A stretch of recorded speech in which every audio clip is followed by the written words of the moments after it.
Ultimately, what led to that outcome is the combination of our technology and our service, but our technology stack is very standard, right? And Plooto, of course, is at the forefront of that on the payment side.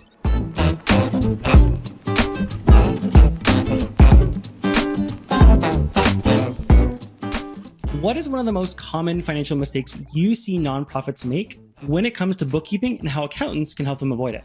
Often, I see this before we start working with not-for-profit organizations, when we're having a discussion about engaging with a not-for-profit organization.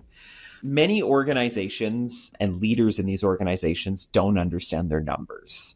In a not-for-profit context, it's not just about looking at the bank account. Really, that can be very misleading. You can have just received a significant amount of funding, but that funding may be restricted.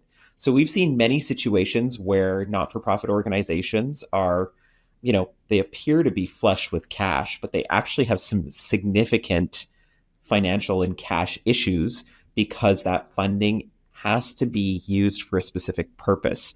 And what we often find is that it's really operations, operations, cash needed for operations that is limited and can cause significant strain on the organization. And in your experience working with NPOs, have you found that, because they're often so oriented around the work that they're doing and the good that they're doing for the various partners that they're working with, that you sometimes have to reorient them around those financials and have those conversations maybe even a bit more regularly around the financial health of the organization? Absolutely. So we really believe that all not-for-profit organizations need to see monthly financial statements. And these are not just financial statements that are completed on a cash basis. These are financial statements that are on an accruals basis using the financial reporting framework that is applied for the year-end financial statements, because you really need to understand what your revenue looks like, what your expenses look like, so that you can see where you are relative to budget, how much you have left on a specific program budget, how operations are performing. All of those matters are so critical. You need to be looking at them on a monthly basis.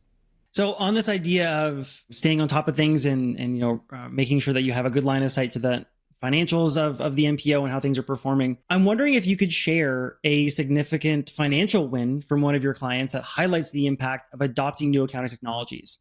We have one client in particular. It's a small not-for-profit organization in Toronto called Point A. What the executive director has informed me is that our service has saved them $13,000 a year. So just the cost of how they were, doing their accounting before. They also found that their workload decreased by 64%. And so those are pretty powerful numbers when you think about this is a small not-for-profit organization with really only a handful of employees, right? What isn't included in that number is that the outcome ultimately improved, right? The client is getting better data. Financial statements are completed faster. Just completed a year-end audit with no adjusting journal entries. So many additional wins in addition to the hard numbers or the savings, if you will. Ultimately, what led to that outcome is the combination of our technology and our service, but our technology stack is very standard, right? And Plooto, of course, is at the forefront of that on the payment side. We also use other tools like Dext, Payworks, and such. But all of those together, along with our service, is what resulted in that outcome.